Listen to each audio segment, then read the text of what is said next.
ডারউইনে অস্ট্রেলিয়ার বিপক্ষে ঐতিহাসিক টেস্ট জয় কভার করা সাংবাদিকদের সিডনিতে সংবর্ধনা দিয়েছে বাংলাদেশ মিডিয়া ফোরাম অস্ট্রেলিয়া।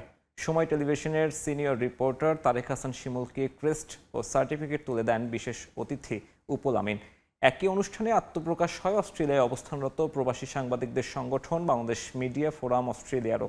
সংগঠনের সভাপতি নির্বাচিত হয়েছেন সাবেক রিপোর্টার হুমায়ুন কবির রোজ এবং সাধারণ সম্পাদক নির্বাচিত হয়েছেন সাবেক reporter Imran Hossain. Executive member হিসেবে আছেন সময় টিভির সাবেক ভিডিও এডিটর তৌহিদ হাসান টুটুল। অনুষ্ঠানে উপস্থিত ছিলেন প্যারামাট্টার মেয়র লর্ড মার্টিন জাইতার। এ সময় বাংলাদেশ থেকে অস্ট্রেলিয়া টেস্ট কভার করতে যাওয়া সকল সাংবাদিকদের ক্রেস্ট ও সার্টিফিকেট দেওয়া হয়। আছেন তাদের আমি নাম বলছি। মোহাম্মদ মানিক, সে ওকে দেখলাম এটা নিয়ে ও অনেক আশাবাদী। আমি এখানে কোথায় সে উঠবে বা